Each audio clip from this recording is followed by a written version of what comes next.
Hey, what's going on, everybody? Hopefully you're doing well. Thanks for coming on by. I go by John O'Canute these days. Hopefully you're doing well. Thanks for stopping on by. You might notice things look a little slightly different because I promised last week that I would get my office in order. And, if you're going to be serious about this stuff, you need to get your stuff and get your act in order, right? So that's what I'm doing here now. We're a little low. Maybe. The music was a lot louder than what my microphone is, and I'm just adjusting that slightly, but go ahead and tell me in the chat how things sound on your end. They look good on the board, but they don't necessarily, because I move things around, everything got kind of reinstalled, and so I'm not really seeing the same activity that I normally see on my 286S DBX channel gate and compressor, and so let me know what things sound like over there. I can hear myself fine on the phone, but the music was a lot louder than I expected it to be. So there you go. So your perspective is a little further away. You're a little further away from me than normal, but that's okay. I actually like this shot. I think it looks pretty good. So I'm a big fan of that. And yeah, thanks for coming along for the ride. Now, let's what am I doing here? Okay, let's jump over to socials and see how it's going. What's going on, Chad? No one here but us chickens. He confirms it sounds fine to him. All right. Sean, good morning. Good to see you again. Sean was the one guy that I saw at the show from this show. So nice to see you again. Welcome, welcome. Good morning indeed. Steven says, sounds good here too. All right, so we've covered North America, so we should be in good shape to kind of proceed forward. Sorry for the delay. It's been kind of a crazy morning because my wife ended up coming down with something, getting sick last night, and then she's kind of been feeling like rotten all day, or for several days, but last night it kind of hit a peak. So she is home, which means that I needed to run the kids to school, and then with her being home, I was not at my office like I normally am from 7 a.m. until 10, which is when I start. And then we're sitting down there, and I said, oh, yeah, and I was like going to tell her something. Oh, I said, oh, no, I got to do, and she's like, your show. And I looked at the time, and sure enough, it was like 10:03, and so I came up here, and she said, but that's not what you're going to tell me. And I said, no, because I remembered that I had to do some additional work for Sunday because it's Easter coming up. So I have to make a decision about that. We will see if I have time enough. Basically, I do all of the video transitions and all the bumpers and everything for our Sunday production, and I need to basically make a whole new set, or at least make a whole new set for the next week. So, which I need to record. So let me back this up a little bit. This week is Easter, which is like one of the biggest Sundays in the Christian tradition. But then the next 2 weeks, my coworkers are going to be in Scotland, and so we're doing 2 pre-recorded Sunday services, and that means I got to do them all. And so I'm getting in the videos from folks that are participating, but also I need to do all new transitions because it's a new series after Easter. So lots to do, fair bit of work that we've got to take care of, but all in good time. We'll handle it. It's not a big deal. Good morning. I can't hang around today. I'm out on another press conference. Well done. Well, thanks for stopping by just to say hello anyways. Today I'm going to talk about BLACKMAGIC. So it may not be, BLACKMAGIC at NAB may not be something that necessarily everybody is into, but I definitely want to share what it is that we kind of discovered, and we're pretty hyped up about it, mostly because we found some solutions. We found multiple solutions all around the convention for what it is that we want to do. But we kept kind of coming back to BLACKMAGIC, and then they were like, well, we have this solution. And so far, so good. We really like their workflow ideas. And so we're thinking about just kind of sticking with them. And I'll talk about that. Hey, why didn't you get to go to Scotland? You missed that trip. Well, I have kids in school, and my wife is in school. She teaches at school, except for today, of course. But my wife is a teacher, my kids are at school, and we can't just remove them for 2 weeks, unfortunately. from their jobs and their school. So we have to do things in summertime while my wife has this schedule. So they're going over there to be tourists. They're not going over there to do anything associated with our jobs. And so they're going to go and have a good time, and I'm going to hold the fort down here in Tennessee. Try really hard to work well ahead of schedule so that I can actually work on some other projects that I have ongoing. Lots of stuff ongoing in my personal life. So there's those projects, and I'm happy to talk about those if you want, but then there's also the future projects with our soundstage and what we're planning on doing there. And then there's also, plans for the summer and a whole bunch of things going on. So it'll be all right. We'll make it work. We'll make it work. Hey, too bad you can't take them to Scotland too. Educational trip for the family. Yes. One day we'll get to do that, when money is no object and it's just easy peasy. Everything's just, until then though, probably not in the cards for me right away. All right. I had to actually make some notes here today because I wanted to be sure that I covered all of the angles that we're looking at Blackmagic. And Blackmagic had an enormous booth, just as big as Canon, and they had a lot more products there than Canon did, I would say. But that's just me. Very impressive showing from BMD, and they have some really cool stuff that's kind of on the horizon. So we can talk about kind of like their workflow and what we're expecting. Like I said, I did make some notes here so I wouldn't forget.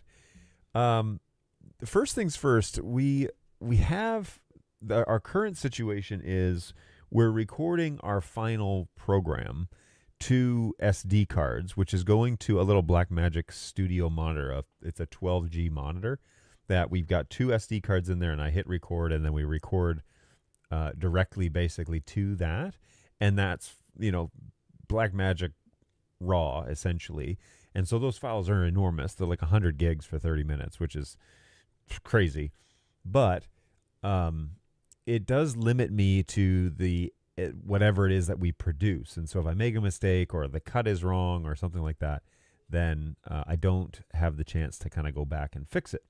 And so one of our questions is, instead of using SD cards, is there an option with something like Blackmagic Cloud where we could have things recorded at the soundstage end and then bring them across the internet to my desk here onto hard drives or something like that? And so we've been trying to figure out what is the best way to do that.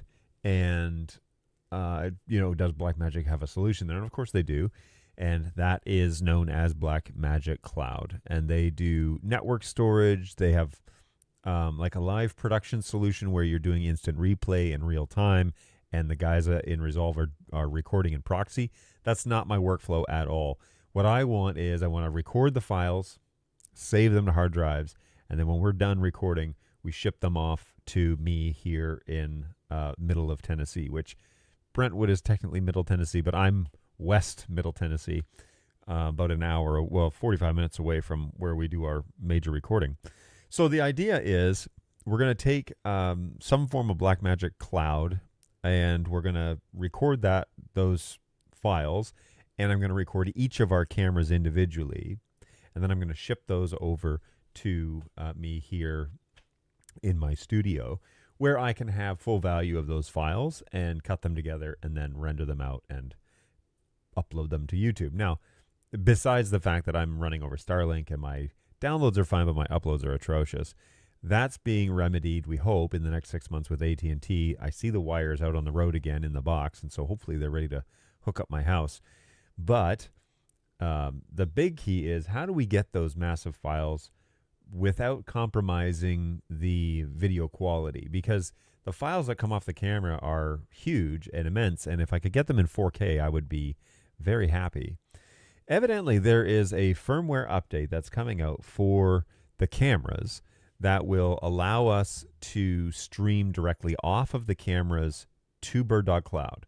So we can get them a hard drive or something like that. They'll record their video onto the cameras, and then they could ship that out off of the cameras themselves. Now, the cameras have to be on in order to do that, and who knows how long that's going to take.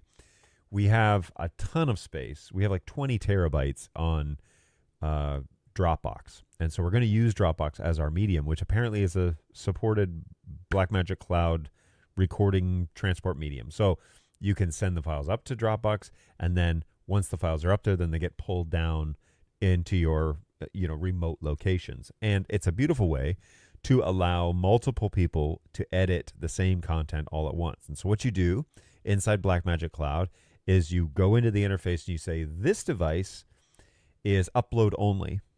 And then these 3 devices in your remote locations are download only. And so it's a one-way street. So when files appear up in Dropbox in the respective folder that you indicate, when they appear there, then my computer, my Cloud Dock will pull those files down. Now, there are various configurations for Cloud Dock. It's kind of like a bring your own hard drive if you'd like. You can get a Cloud Pod and plug in a USB-C hard drive that, something like this perhaps. You can plug in, if it was USB-C, you could plug that in and that could just behave as your Cloud Dock. And the Cloud Docks are network enabled, and so obviously, so they plug into the internet and they pull those files down, but then they show up on your network as a NAS. And so that's kind of nice that not only could my studio here in my office access those files, but if I moved it out to the garage or something like that in the future, whenever I build that second garage, they could be available on the network there too. And I wouldn't necessarily need to have them on the hard drives for each of the computers. They would be on the network storage and just operate over my 1 gig network. So that is kind of a really nice workflow. I'm really looking forward to potentially having a NAS here on my network where those files can be saved. What we will probably end up doing, what we're trying to do, is to buy a Cloud Dock 2, which has 2 spots for SSDs, a 2.5 SSDs, and you can, just hot swap them if you want. But then that, if you have a couple of terabytes on each of those, then that's 4 terabytes, and you should be good with a 100 gig file per camera, right? So if I've got 5 shots, I'm going to have 500 gigs that needs to come down each week. That should be well enough. Now, the other nice thing about doing this is when we record them, we should be getting the timestamps as well. And then when I bring them into Resolve, and there's some workflow things that I can explain there. When I bring them in the Resolve, all the timestamps should be there. And so they should line up on their own. And I don't have to monkey around with, making sure everything kind of stays in line. It'll do it for me. So more on that as I discover that in the future. But right now, the goal is just to get those files from the soundstage to my house without me having to carry SD cards back and forth every Sunday. And a great example of this is I forgot both of them last week because the week before I was at NAB, and so I did pre-recorded stuff. I brought them both home. I did all of the editing and everything, and then when I went back on Sunday last week, I had forgotten both. Now, thankfully, my mother-in-law was here, and she grabbed them before she left the house. So wasn't the end of the world, but I can't rely on her visiting every time I have those SD cards, and so I'd rather just have it all hardlined and do everything over the internet and call it a day. So here we go. We are coming up with a solution to do this over the cloud. And what I like about this is I can set the recording standard to whatever I want and then bring those files over as big as they need to be, 4K, 6K cameras. It'd be great to be able to have those files and not worry about whether or not they're going to make it to my house or not, because as long as my internet's on, I should be able to transfer those files down. And then once I'm done, I'll just delete them, and I don't need them. We don't archive all of our footage because it would be just an enormous amount of space. And we're kind of trying to live in the present. We're not trying to necessarily rehash things that we've already done. And so we're always creating new content. So the recording piece, the whole pathway then, so if I can kind of walk you through from start to finish, this is the way that it would look. We're going to start with Cloud running on an ATEM SDI ISO Extreme. Okay, now we've actually already purchased this product and it is cloud enabled. So many of these features will be online in about June is what I've been told. But basically we have an ATEM ISO SDI Extreme, and it is sitting inside of our rack over there at the soundstage. And all of the cameras, I'm going to send 6 outputs. I have 5 cameras. I'm going to send 6 outputs into that ATEM. And that ATEM will record in is it 1080 or whatever for now. For day one, phase one, we're going to be going into the ATEM via SDI, and I got 5 cameras, and then I'm going to also output my program. And so we're going to probably daisy out of the converters for the cameras into the ATEM, and then we're going to daisy out of the Constellation ME2 for the other sources, the other 4 sources. And those 4 sources will be Cam 3, Cam 4, Cam 5, and program out. All right. We're going to go into the ATEM, and the ATEM is going to be able to record those sources onto SSDs. And we have 1 to start, but I think it's a 2 gig or something like that. So that should be great to start out of the gates, 600, 700 gigabytes each Sunday. Once we are done recording, and I've programmed my X keys to talk to the ATEM and then to trigger the record on and off. And so I'll figure out a way to make sure I know that it's recording, that it's actively working. But I did get the X keys. So we received it on Saturday, the ATEM.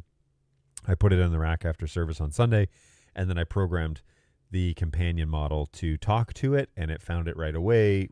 There's actually even inside companion, there is a preset that basically says recording toggle on off. So I will use that. I'll also probably use an indicator light to tell me that it is recording, but all in good time. We're not even set up yet to do everything we need to do. So hard drives will be here on Sunday. I'm going to be over there tomorrow, and so I might try and plug some of this in and see if I can get it to record, but my family will also be with me because it's Good Friday tomorrow, so they're out of school. All right, so we're going to use the ATEM to record everything, probably in 1080p 60 to start over there at the soundstage, and that's going to record onto an SSD. Then we're going to transfer, and that's a T7 Samsung hard drive, which is fast enough to do this many cameras. There's a list of approved hard drives to do that. Like this Seagate would not do it, but the one that I got, the T7, should. The T9 would also do it, but T7 is good to start. So SSD plugs into the ATEM, that records the stuff. When I hit stop on record, it should take those files and start sending them up to Dropbox. Once those files appear in Dropbox, then my cloud dock should see those files appear in the folder, new files, and begin to pull them down here onto a hard drive so I can locally use them. And then inside, so that would be to Dropbox to Cloud 2 dock, which, by the way, is not readily available in the United States at B&H, Sweetwater, at Adorama, on Amazon. That device is not anywhere to really be found. I tried to get the 1U, 4 hard drive one, but that's like 3 times the price, so never mind. So it's going to come down here to the dock whenever that arrives, and then I will be able to see that dock as a NAS inside of Resolve as a file. So I don't even have to transfer them onto my Mac. I don't have to worry about that, which is what I'm doing right now. I can just pull them off of that NAS, and then once I'm done, I can delete them out of Dropbox and delete them off my NAS. Now, I don't know what that workflow looks like, how to manage that, but I'm going to have to weekly be removing them because I probably have room for about 2 weeks worth of services at 6 sources each, maybe 3 if I'm lucky, but that's kind of maxed out. So we want to take it easy there.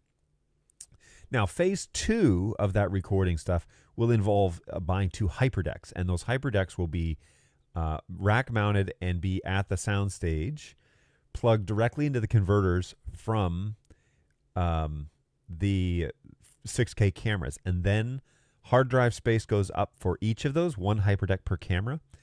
But the hyperdecks will then give us the ability to record in 4K directly, and the hyperdecks can talk to Blackmagic Cloud. So once the files are done recording, then, and I can again program the same record button to trigger one button to trigger all recording on all of my Blackmagic devices, so the ATEM and the 2 hyperdecks. Once the recordings are done there, then they'll ship the 4K versions of those up to cloud. And so then I can pull those raw files down. And I think I'm going to go with 4K on those ones because my other cameras are all 1080p. And it's going to be a contrast. You're going to notice the difference. But then we're going to try and get new cameras, more cameras that are 4 or 6K. And so either do pocket 4Ks or do micros or do more 6K cameras. We did play around with the 12K camera, and it's a 12K box camera. It would be great. It's a $5,000 camera, but it would be a dream. It's not necessary. The cameras that I saw at the show confirmed for me that the 6K EF mount studio cameras are the right call for us. The Gen 2s, they're the right camera for us because we have volunteer camera operators who are varying in age, somewhere in their late 60s all the way down to 10 years old.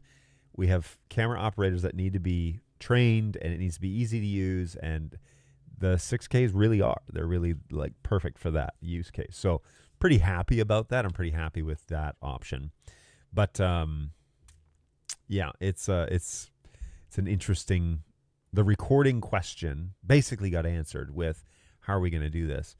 Chad says, hey, does the whole Blackmagic workflow support HEVC yet? That I don't know. I don't actually think so.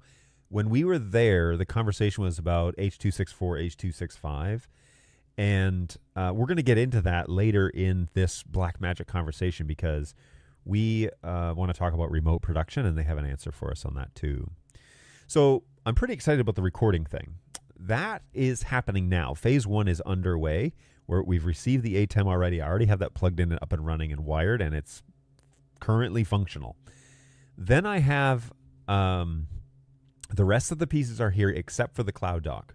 So everything else has arrived for phase 1, so not the hyperdecks, but the hard drives, actually I have a photo. Let me look at it real quick because I can tell you exactly all the product list that I bought for that.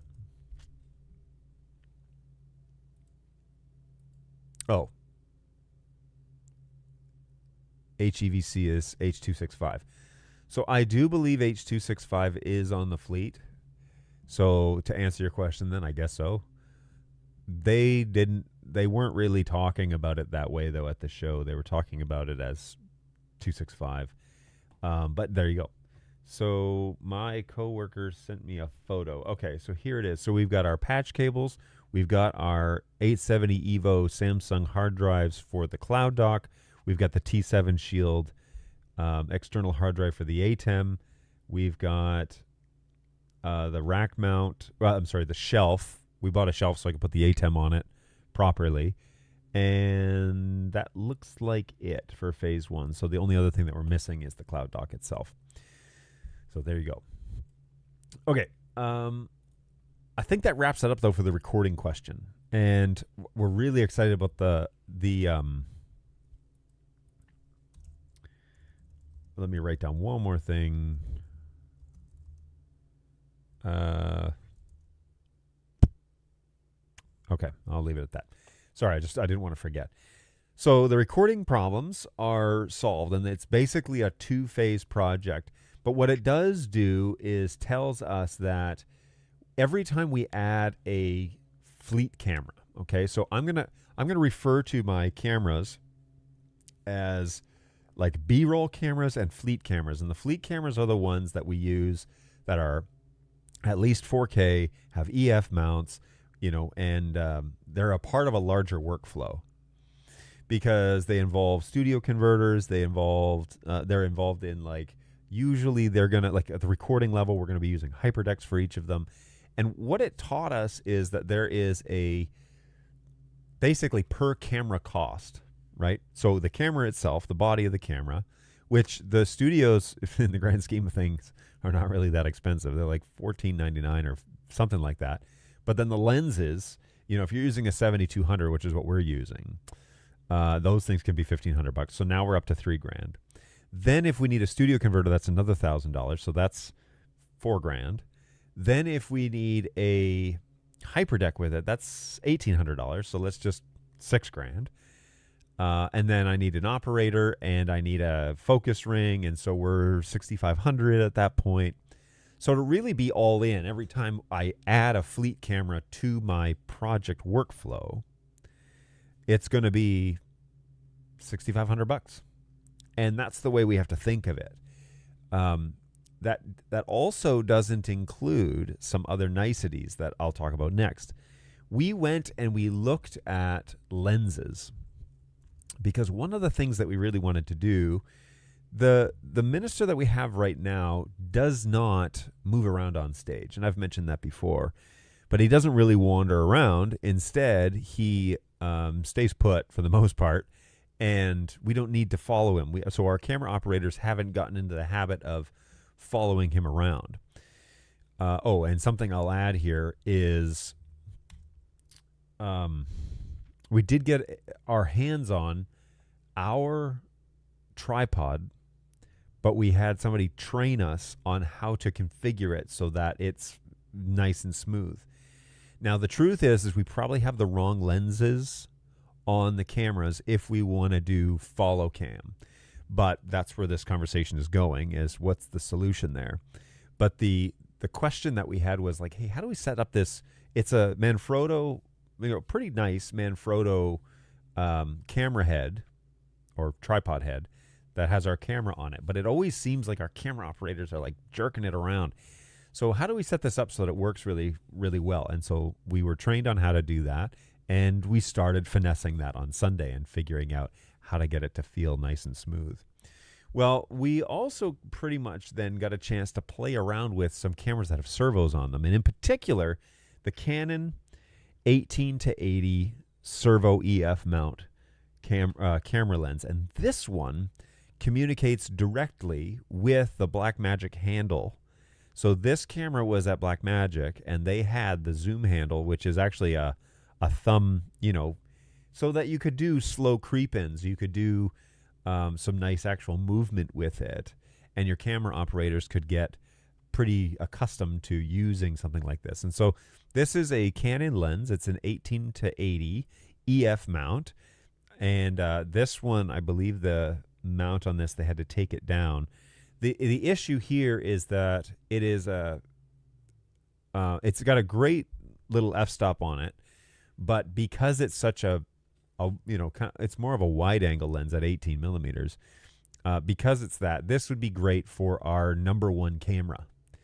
Because the truth is that we don't ever really do anything closer than elbows up on Cam 1, which means that I would probably want to take to buy a second camera and move my 70-200 lenses out and buy this lens and put this on Cam 1, that's dead on, dead center, and use that as my go-to shot. And that way, that camera ops would have the ability to pull all the way back and see basically the entire stage, but then push all the way in to elbows up, which is what we do as our standard. Now, if you're not familiar with just kind of standard video framing, elbows up is actually a little bit further back than what I'm sitting at now. This is kind of like a close to mid shot where my elbows are below the frame, but elbows up would leave a little bit of space underneath my elbows so that you could see daylight underneath it. Now, I can't manipulate my camera. I really need to get a PTZ, and then I could show you this. More on that, hopefully, when we talk about Bird Dog in a week or so. But I'd like to, elbows up is kind of our go-to staple for Cam 1. And our minister does stand, and so at least then we could turn that camera live, meaning that our operator could have his hands on the handles and actually be moving it around and do a little bit of following while that minister shifts his weight. Now, we're also looking for a second minister, and traditionally people that speak on stage utilize the stage space, but our current minister has just gotten used to staying put because of our cameras. We used to not have operators, and so it's just more of a habit that's turned out to be something that we just stuck with. And so most of the time, he's pretty stationary. So this is the lens that we're thinking of. Now, this lens is $5,000. And so that is a pricey undertaking if we want to do something like this. We also saw I'm sorry, I'm pointing to the lens and not showing you. So this is the lens that we're thinking of. And that's about $5,000. Great image. And we did get a chance to see it over at the Canon booth and at the Blackmagic booth, and to be able to use it on cameras with the handle just to make sure that it worked as we expected it to. So this is a great little camera, or a great little lens. The glass is beautiful. It looks really good. The other lens, though, that we did see on a Blackmagic 6K, now this is our camera right here, is this little guy. And this, I don't know what I don't know what focal length this is. It's a much shallower lens than what we have. It's probably a 24 to 105 or 10 something. But it has this add-on servo that you can buy. And that's also works fine with the handle. It runs off of batteries, evidently. Why? But it runs off of batteries, but it does give you the option to have a camera that this lens is substantially cheaper, and then you buy the servo on it. But it is a much shorter lens. And so we already have 70 to 200s. I don't know if I want to go any shallower for my cameras that are on the wings of the soundstage. And then, of course, the one that's dead center, I want this 1880. So that's kind of in the future. Maybe in the next 12 months, we might do something kind of like that. I heard that the latest studio camera update lets it run without the studio converter piece via PoE directly to a switch. That I did not hear.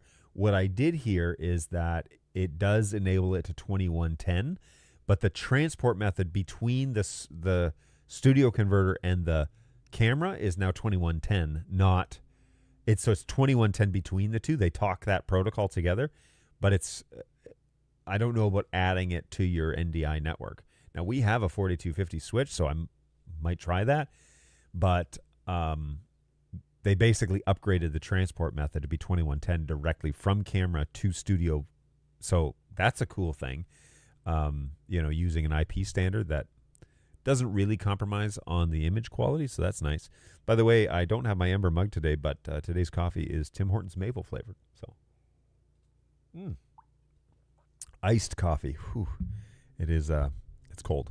All right, so there is that conversation about camera upgrades and what we might do. I'm definitely in the market for at least one camera, I think.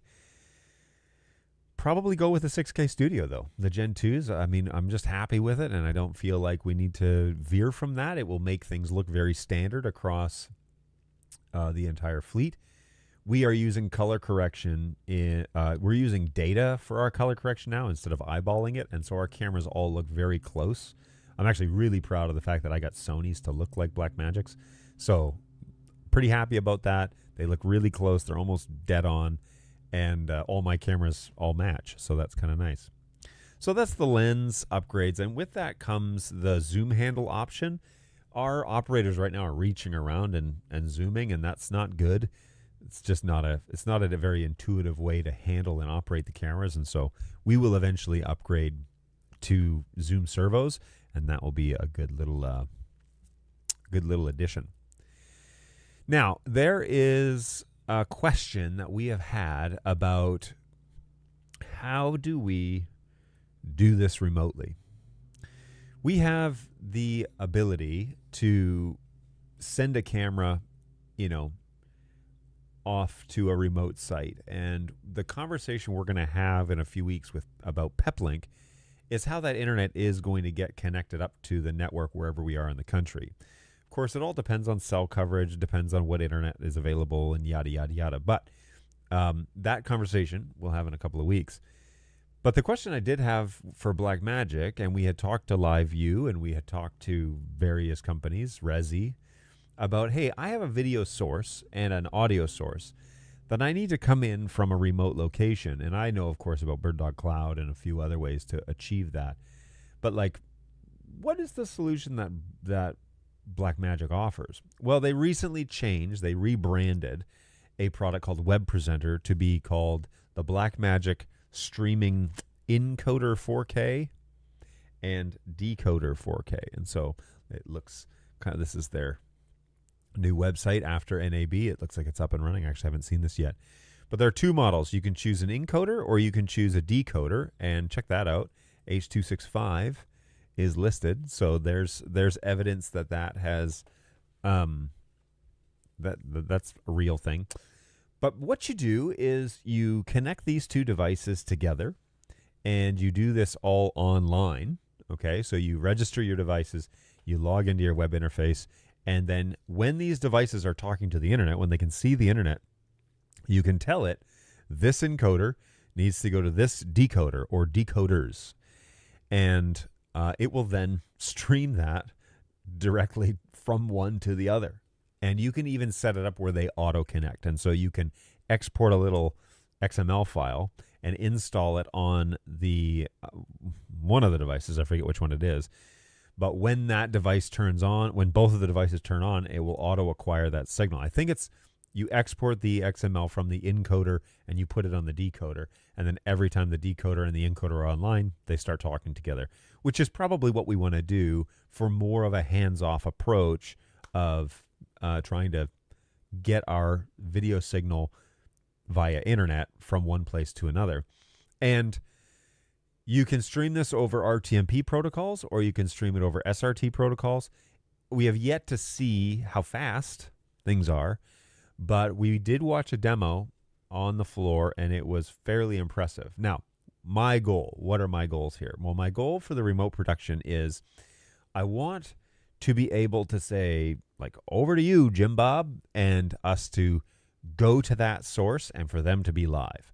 Much like a Zoom conversation or StreamYard where we're having a back and forth conversation and there's very little delay, so much that it's barely noticeable. I think people will understand if there is a delay. But what I would want is, even if I have to build in a buffer where I have to put up a stream that says, connecting to our remote location. But the goal is to have our minister somewhere in the country, United States or Canada, somewhere in the country, and to be giving his lesson live from wherever he is. And again, we can bring that in via vMix, or we could bring that in via BirdDog Cloud, or do a bunch of different ways. But Blackmagic really was just like, look, you just buy these two devices, you own the hardware, and then you connect them. So when they get on the internet, when your remote destination connects to the internet, your decoder will see it and start decoding that source. And if you have two cameras, just get two sets of them, and you can bring those sources back in pretty much full value. I mean, over SRT or RTMP or whatever, bring them back. And we would just be streaming 1080p anyways. We're not going to be doing a 4K. I mean, they can, but we're not going to be doing that and stressing our internet sources. And so this really seems promising. The question I posed at NAB multiple times to multiple vendors was, I just need this to work. And so if I were to tell you what works, does this work? Like, this has to be rock solid. And I did this to Peplink as well. But I told Blackmagic, I said, look, the encoding and decoding just has to be rock solid. If I take care of the internet, if I'm confident in my internet connection, this thing has to work. And I can't compromise on that. And they said, look, that's what this is supposed to be. Is it supposed to be a direct way to connect over the internet, bring your sources in live? And so much, people are doing so much of this that this is now mainstream. So there are solutions out there. And I mean, credit where it's due, BirdDog was one of the first to do it and say, here's a service that you can bring your NDI sources across. Well, this isn't NDI, but this is a similar answer to, hey, we have a Blackmagic workflow. How do we make that happen? So I would, these are each $800. Each of these boxes are $750. And so for $1,500, $1,600 a pop, a camera, and I wanted to send two cameras to the field, and I want to integrate the audio on one of them, or maybe on both of them. But I want to bring the audio across. How do I do that? Well, we go into an ATEM over there, and we mix the audio, and we send that out to audio combine or whatever we want to do, and get that into the back of these encoders with the video, and off we go. So pretty excited about this idea because it appears to be well thought out, and the encoder can go directly up to a cloud service, and so you can go to YouTube if you want, but it can also go directly to a decoder and come down. And so that is really Here's our workflow right here: point-to-point internet-based broadcast links. And so from the camera to the encoder to the internet to the decoder and down into my constellation. That's the plan. Apparently, you can also connect your 4G phones to use your mobile data, but let's not go crazy. We will supply the internet. So we did watch this kind of happen in real time, and we were able to see them set it up and show it. So pretty happy about that. Pretty excited to see that that is actually an option. We're actually probably going to go with that. I suspect we're going to try our first remote in the fall. So this rig needs to be ready to go sometime in the fall, because that will be when we want to try it. So wish me luck. I think it was the studio camera can stream to their new decoder device. Nice. If that's the case, then I won't buy the encoders. That Canon lens is parafocal. It also has a bigger, yes, 70-200 sister. Yes, it does. And that one was $8,000. We saw that one at the show as well. Are you talking about the Blackmagic iOS app on his phone streaming directly to a streaming decoder? No. I have the Blackmagic app. It has not been updated yet to include the streaming stuff, but I did connect it to my Dropbox account, and when I streamed onto my phone and hit stop on the record, it went directly to my Dropbox, and I thought that was cool. Now, I haven't been able to get Resolve to auto-detect those new files. I have to, restart Resolve, and then it checks the folder and sees them all. What I really want to have happen is when the files start arriving in my Dropbox account, I want them to show up inside Resolve. And I suspect that if my folder in Dropbox is linked to a cloud drive, NAS, here in my office, then it will do that. But we'll find out, because those files will be local on my network. So what I would do is I would record, what I want to do, one of the things I want to do is take the Blackmagic app out on the road or whatever, record a bunch of videos, send them up to Dropbox while I'm on the road. And then when I get home, all those files are here. They're ready to be recorded. So that would be awesome, because I will use that when I go camping or when I get on the road going to Canada, or I'm flying or going to NAB next year or whatever, if we go next year. By the way, my coworker was thrilled with NAB. He thought that was such a great opportunity for us to learn. He found out a lot of new stuff. We had a lot of time to think of creative things, and we will talk about that over the next month of all of these shows. But he loved it, and so definitely time and money well spent.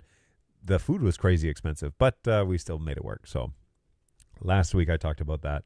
This week we want to talk about Blackmagic. So the on the road workflow, we are planning on perhaps doing this. These encoder decoders.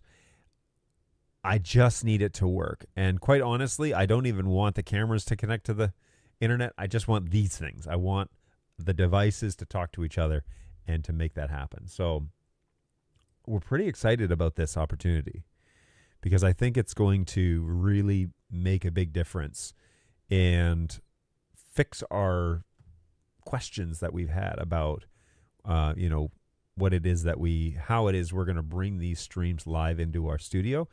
And we're going to do a test. Well, obviously test it a fair bit at the end of the summer, but we will do a Sunday live at the soundstage while our minister and probably my technical guy is away in Colorado. So that's kind of our benchmark where we're going to go with this, which means we got to get on the horn, because by the time they come back from Scotland, it will be beginning of summer here in Tennessee, which means we've got one season to get it all together and get working. So June, July, August is when we will put all that rig together, and I'll talk about that more as the shows go along. Anyways, so we did see these encoder decoders. It was kind of fun to pick their brains and see, like I said, we did see it working. We did see it actually happening. So it's really cool to watch that in real time. And to do it from the NAB floor. Maybe there's something to be said from that too. Okay, the final thing that I wanted to talk about with you was kind of a bigger picture creativity thing. We walked around the floor. I'll put it this way. We walked around the floor and saw lots of people doing various styles of green screens or pretend sets at NAB. You can't haul all of your studio stuff to the show floor. First of all, it's going to cost a fortune to do that. Plus, the space required is also a fortune. Now, it didn't stop Canon. It didn't stop Sony. It didn't stop Blackmagic from making a little like studio set and then letting you play with the cameras while the actors were on stage. It was kind of cool. Canon had a spot where they had somebody with a soccer ball and they were like kicking it with their foot, like keeping it up in the air with their foot. These kids, they were kids. They weren't any more than like 18 or 20 years old. They were there doing that all day for 4 days. And they would cycle out every 30 minutes. Like a new kid would come out, but I think they had like 3 kids doing this. And they would kick for half an hour, and then they'd rest for an hour, and then they'd kick for half an hour, and then they'd rest. But anyways, then they had these cameras, these huge cameras, that were watching this live sports action thing and had multiple angles and whatever. It was really neat. So it didn't stop the big companies from bringing in a set and doing some new things. Like they had these 2 people that were having a conversation on like a movie set, and you could move the cameras around, and it was really neat. They also had a guy playing music and live music. They had multiple people, multiple like bands or groups playing live music, and you could see how the cameras operated, and it was very impressive. But we did see many solutions when it came to green screen. Now, I, as you know, if you've been on my show for any amount of time, really don't like green screens because I think they look fake. I think they look bad.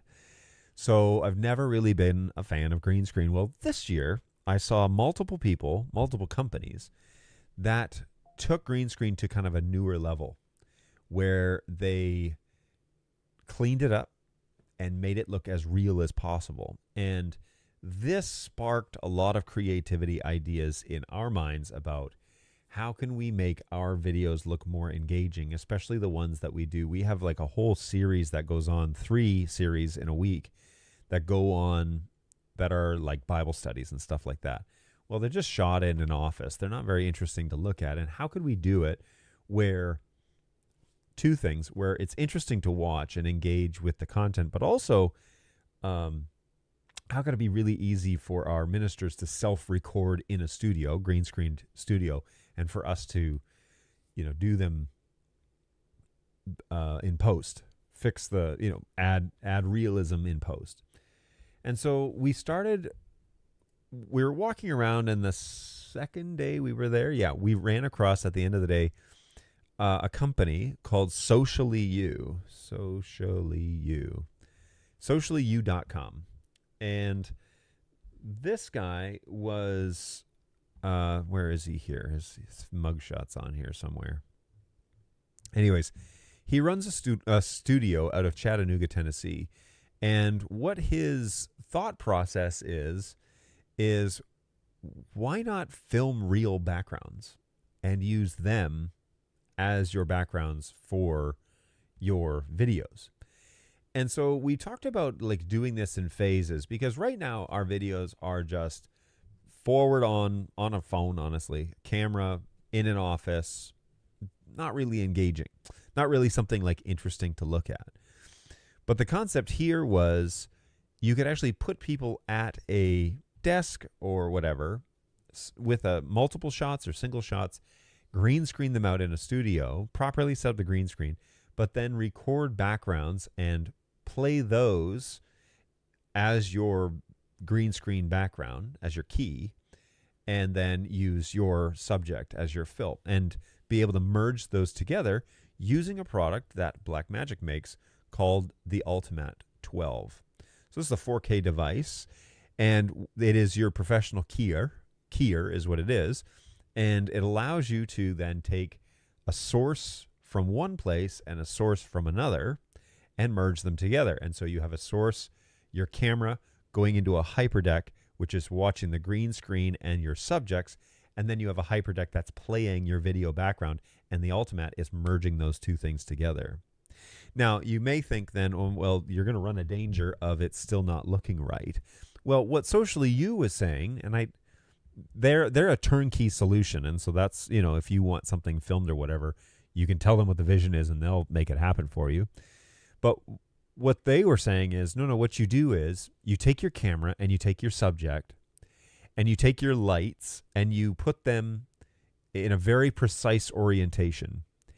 And then when you go to film your backgrounds, you take that same setup minus the green screen and you set up all of those elements exactly as you had them in your studio. Measure everything, make sure it's very precise. And then put a stool down, put your subject at the same distance that they're going to be in the studio, focus in on them, and then remove your subject and film the background with the way that the lights are hitting it. And if you have a long enough depth of field, then the lights and the reflections that will come off of your setup without your subject will look the same as they do inside your studio. Now, I did notice, for example, in their live studio situation, and it looked amazing, by the way. Socially, you did an amazing job at the show. What I did notice is that their subject was way forward on the green screen, way far away, way further away than these two subjects are. And then they had properly lit their green screen in their studio. And so I think that actually plays a critical role, because one of the fake things about green screens is that you see the green, the outline, because your subject is up against the wall and the reflection of the green color is showing up on your subject. And then when you go to key it out, part of their shirt disappears. And so the proper way to do it, as far as I was observing, and again, this will take some trial and error and some getting used to, but the proper way to do that is to move your subject farther away from your green screen, but then light your green screen evenly so that there's no green reflection on your subject, but that it is completely green behind them. And if you do it right, when you go to merge the two, your recording that you had for your background and the recording you have for your subject are perfectly matched. We just want to start phase one camera, one Ultimat, 2 hyperdecks. We just want to see if we can do it. It'll be probably about like a, $10,000 investment, but we just want to see if we can do it. And it'll take a lot of trial and error. It'll be painstaking to get it right, but we just want to see if we can do it. And if we can, every camera angle you have, by the way, has to have a set of hyperdecks and one Ultimat, because what happens is if you switch to cam 2 in a green screen environment, you also need to switch to that camera in the pre-record, which means that you need to have a background pre-recorded, you need to have a camera angle that's going to a hyperdeck, and you need to have a keyer. And basically what you're doing then is switching to that keyer's output. That's what you're doing. You're not cutting to cam 2, you're switching. The cameras and the keyers, they're all running time-coded together so that everything is locked in. But then when you cut to that, you're cutting to another set of hyperdecks, another recording altogether to give that perspective. Now, you can get away with zooming in a little bit and blurring. You can get away with that and just using the same. But to make things straightforward, that's how that's kind of mapped out. So I got to say, my tune changed with the green screen world when I saw what Socially You was doing, because I thought, yes, now this is correct. Now it looks right, and it looks like this person is actually in that space, and their live demonstration of their people at the show, they would have different actors come in and sit down at a desk, and the camera was actually really close, but they come and sit down at the desk, and it looked like they were there. And then he just jumped through. He had like 6 or 7 scenes, and he would just like, let's put them outside. Boom. Let's put them in a warehouse. Boom. Let's put them in a wood shop. Boom. And it was so fast and believable. And it was really cool, because not only then could you virtualize your content that way, but you could virtualize your set. Literally, you could virtualize your set, and if you had a standard, Then the job would be we just shoot things at the green screen soundstage, and we go and we record like other locations, and then we transport our Sunday service there that week. So we go to the beach in Florida, or we, or a condo or an Airbnb in Florida, or we go to Colorado, or we go to, I don't know, the sky's the limits, really, as to like now you're shopping locations and finding interesting places to record. And quite honestly, you would only need an hour recording, right? And so that's totally doable. It's totally doable.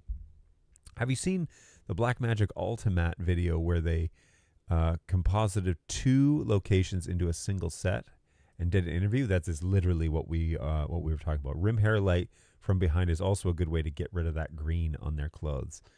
That's a good point. Depends on how run and gun we need to be, but yes, properly lit green screen, a proper green screen, but then also proper lighting, so key, fill, and hair light to make it look right. Which I don't have a hair light here. Technically, my fill light is above, and then my color lights are now acting as my... Remember, I actually had a pretty predominant color light on me at my Bird Dog studio if you were around those days. And I thought it looked great, but there were mixed reviews. Anyway, the green screen conversation has really changed my mind, and I was very happy to see it in live. Now, Blackmagic was doing Unreal Engine renders for their locations, for their studio setup at NAB. Socially You was using this live video thing, and it was sweet. And so I don't want to do any Unreal Engine stuff. I feel like that looks fake, and I want to avoid it. But when I saw what Socially You was doing with the Ultimates and the Hyperdecks, now the cost to do that per camera channel, right, is going to be camera, lens, and then we need to do hyperdeck, 2 hyperdecks per camera, and an ultimate. So we're looking at like $10,000 per angle, which is why I want to start small, and then I want to up our game, and then one day, 2 or 3 years from now, I want to transport my soundstage to a different location using that technology, and it means that everyone will have to be at the same spot on the stage, but it won't look like we're there. It'll be so cool. So by then, hopefully we'll have 3 cameras, and so that'll be $30,000 down the road by the time we're... Now, I won't need to buy cameras necessarily for the soundstage if we convert this into a green screen environment. I also suspect that we won't be in this space forever, and so this will be the opportunity to, hey, do we do this now? Do we make a green screen stage and then we do this proper, or what should we do? Because I'd also love to, for example, just record the soundstage.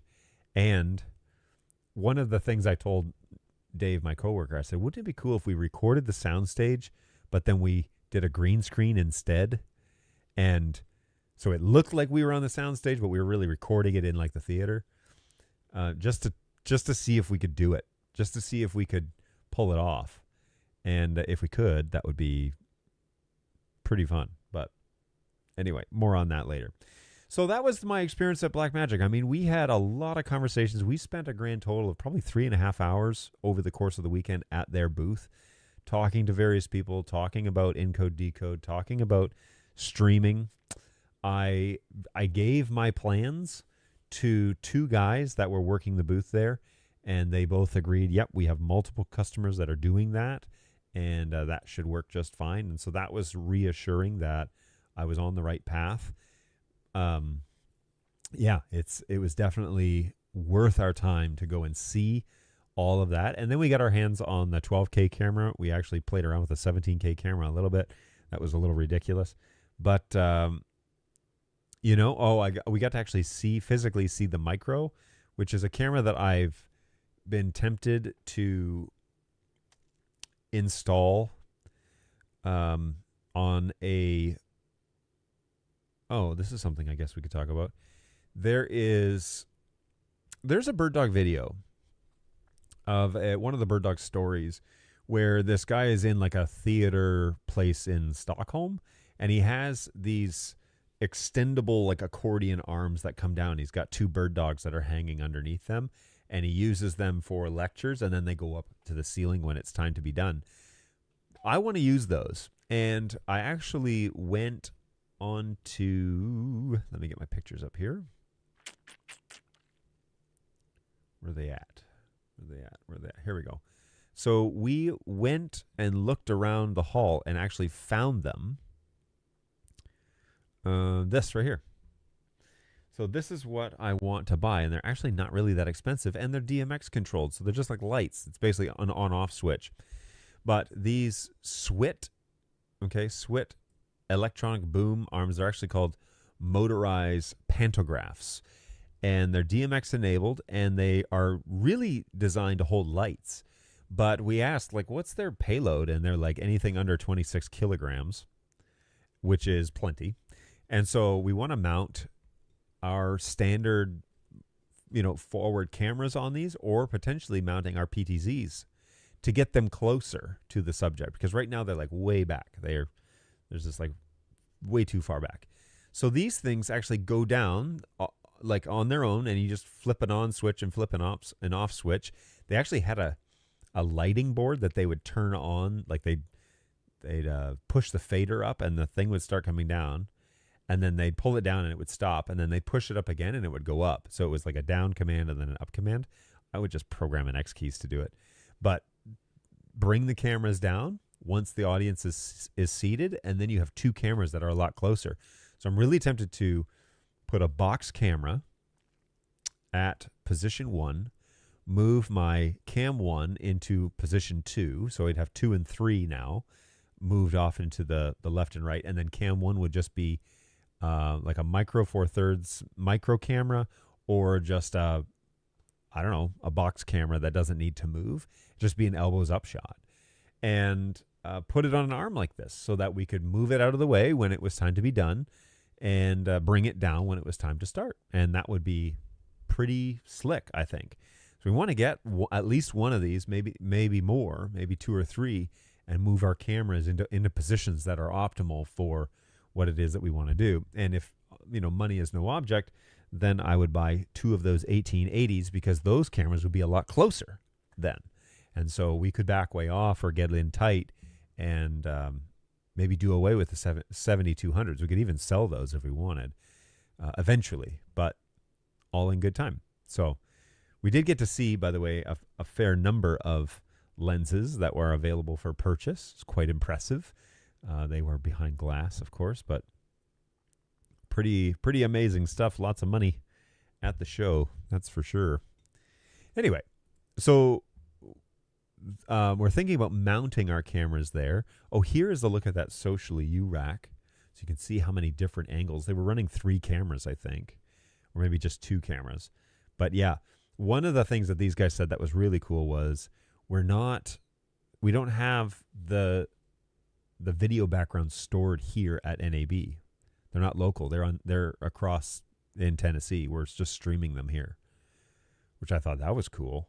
Like, you could store them anywhere and stream them wherever you go. Like, oh, okay, well, there's an option. Now you wouldn't be able to just set up and take down your green screen studio. And before you recorded your backgrounds, you'd really have to hone in the exact locations of your lights and your cameras and everything in the green screen studio before you did anything, before you recorded anything, because then you will have to perfectly match that off location before you can before you can get them together. And you can see here, actually, this girl's was talking to somebody. This is their fake background, but this is her sitting at a table at a green screen, and it looked really good. I wish I had actually taken a better shot of the final product, but man, it looked good.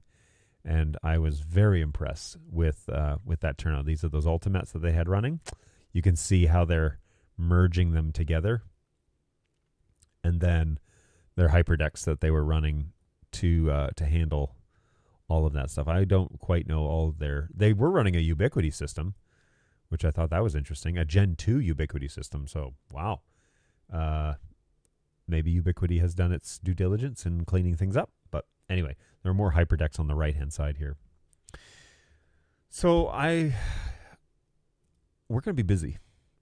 Is the end result of that conversation. We're going to be busy for the next 12 months because we have some plans and hopes and dreams. I do. And Dave was very impressed with all of that. And so I'm very happy that he had a good show and that he enjoyed seeing the potential. We kind of went into the show thinking we'd like to get some answers about the things we have, and we definitely got those answers. We like to think about where we currently are, and then we want to talk about the future. And those things all happened at NAB, and I think I'll say that again in future shows. I was really happy that those things kind of came about naturally, and we were able to see what the future might hold. So more on that as it rolls out. I know June and July are big rollout months for BLACKMAGIC, and so here's hoping that that all that stuff comes true, because we know what it's like to announce things excitedly at NAB and then have to deliver on them on a 6-week deadline. So there is that little problem that we will all be waiting and watching. Ubiquity is on like Gen 5 now with their enterprise campus line. Oh, right on. It shows you what I know. I don't keep up with Ubiquity like I should. I did get to run into Netgear, and I saw John Hinkle and Levent, and so I had a good chat with them.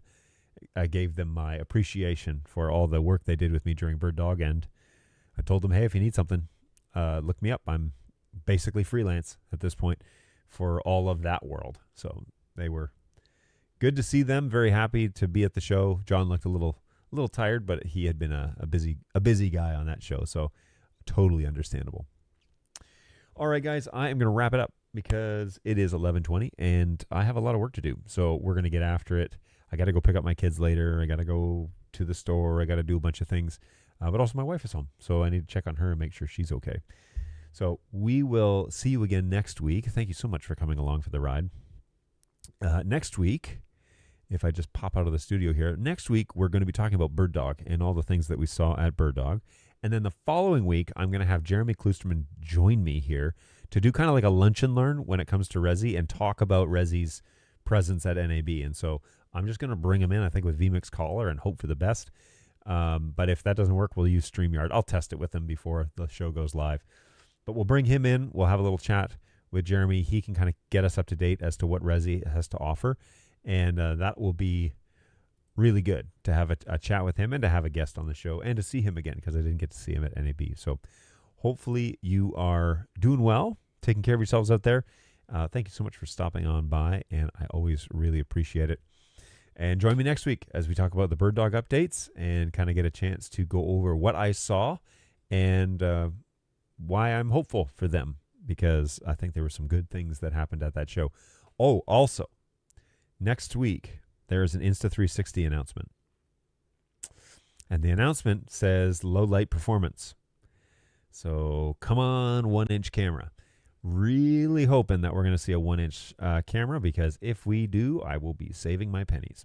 So I have been using my Evo and just not buying an X4 because I'm holding out. I'm holding out for a 1-inch. They discontinued it almost a year ago, or maybe more.